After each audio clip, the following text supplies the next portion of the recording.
Welcome to PR Squeeze, a podcast brought to you from the Public Relations Department here at the Newhouse School at Syracuse University. My name's Tony D'Angelo. I'm a professor of practice and chair of the PR department, and I really enjoy this forum where we bring in leaders from the public relations profession to talk about issues of the day, with the objective is hopefully we'll all learn something. Today, I'm particularly excited to welcome Heide Harrell, who has just begun her term as National Chair of the Public Relations Society of America. Heidi's had a distinguished career, both within the society and as a professional. She is currently Director of Communications for Central Arkansas Water and has previously served as Vice President of Comms for the Private Wealth Management Division of Stevens Incorporated, Director of Marketing and Business Development for the Rose Law Firm, and prior to that held account and brand management positions for a number of Arkansas-based agencies. She has served PRSA in numerous chapter and district leadership positions before election to the National Board and began as National Chair January 1st. Welcome, Heide. Thank you, Tony. I appreciate the opportunity. Great to see you. So, as you know, serving as chair of the Public Relations Society of America is really a full-time job in and of itself without the benefit of, shall we say, a salary. So it's a volunteer gig and a major commitment, a really demanding one. What made you decide to step up for the role? Why is this so important to you? PRSA has been a constant in my professional life. In fact, this year is my 20th anniversary of being a PRSA member. And throughout this time, I've found steady support, especially during moments of growth, uncertainty, and transition. It's really become a community where I've been able to sharpen my thinking, including through the rigor of the APR process, test my instincts, connect with communication professionals who truly understand the responsibility that comes with this work. So this role feels like a natural progression and an extension of my desire to make a meaningful impact. Our profession matters now more than ever. We're navigating an era defined by mis and disinformation, heightened scrutiny, and rising expectations for organizational transparency. Every message, every decision, and every silence carries weight. PRSA plays a critical role in helping communications navigate that responsibility with both integrity and strategy and a foundational code of ethics. This really isn't about a title. It's about stewardship.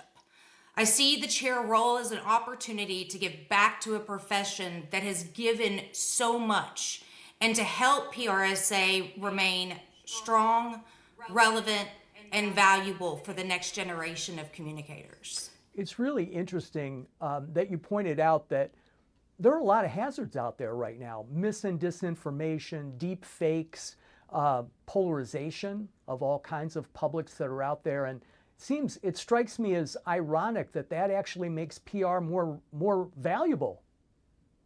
Truly, and it's so important that we have a seat at the table to help the organizations as they navigate through this time and ensuring that organizations are staying true to their values. And that's sometimes where the silence comes in. If you were to comment on every news issue, every debate that goes on, an organization cannot carry through its mission. And having that communicator there at the table to help you navigate that and not feeling pressure by shareholders, by outside audiences, by employees. It's what is best for this organization to continue to serve its constituents. Great, thank you. Let's say that I'm a communications professional with little or no PRSA knowledge. Maybe I've heard of it. And we run into each other at a Starbucks or wherever. What would be your elevator speech to me for why I should join the organization? What can I get from PRSA that would motivate me to choose it over whether it's another professional association or a club or even an online community?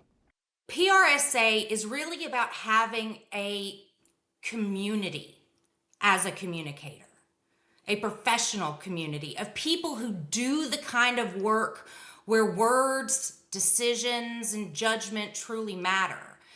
And whether you're early in your career or you've been doing this for years, PRSA connects you with a village of others who understand the challenges and responsibilities that come with the job. To me, what makes it different from a lot of other groups or online communities specifically is that PRSA isn't just about networking or content. It's about helping you grow with confidence and credibility.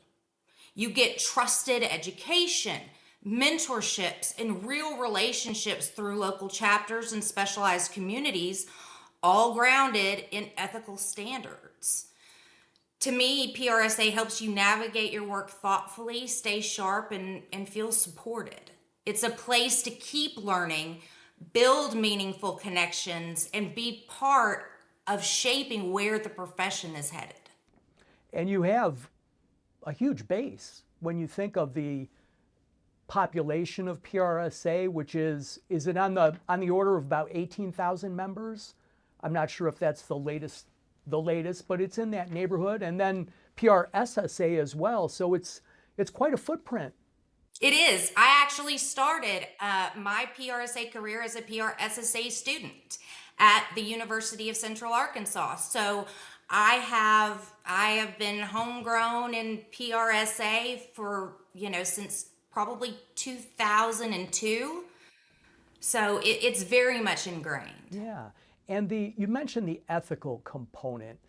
I know that the code of ethics is really a huge benefit to members. Can you talk about that a little bit?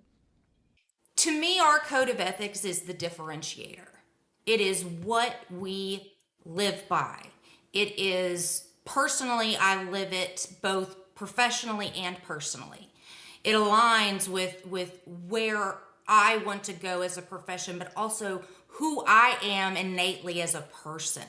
And I think that if people were looking at different communities to join, that to me is the biggest differentiator, is that code of ethics, that if you are a member, you truly abide and adhere to, even when it's hard. I mean, people following our code of ethics have had to make some very difficult professional decisions in order to maintain the principles that are within that code of ethics. And to me, it just makes our profession stronger to say, this is what we value, and this is what we are going to stand by no matter what the situation is. Yeah, thank you.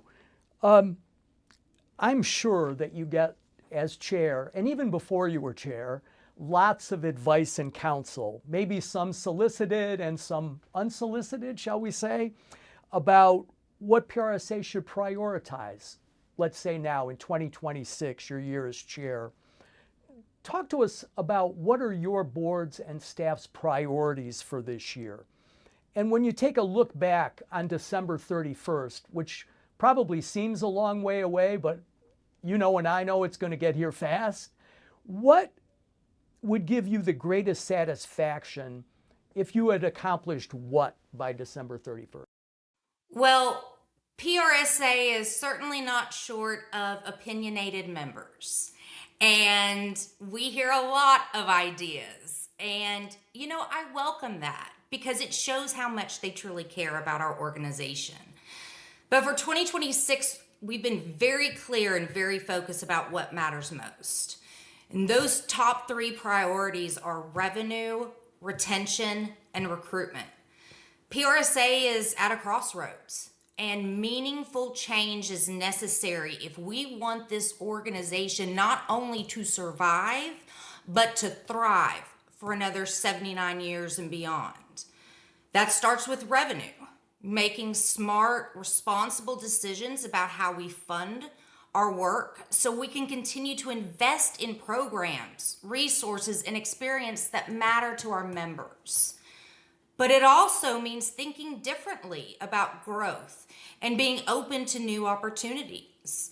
We're going to be launching several new programs this year and that I'm very excited about, that I think our members are really going to enjoy. But alternative revenue sources are a must for any professional association these days. Retention and recruitment really go hand in hand. And we're really taking a hard look at our value proposition to ensure we're meeting communicators where they are today.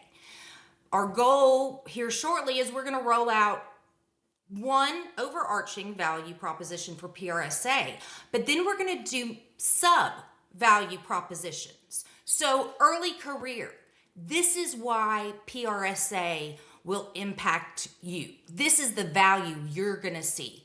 Mid-career, here's the value that you're going to see and get as a member.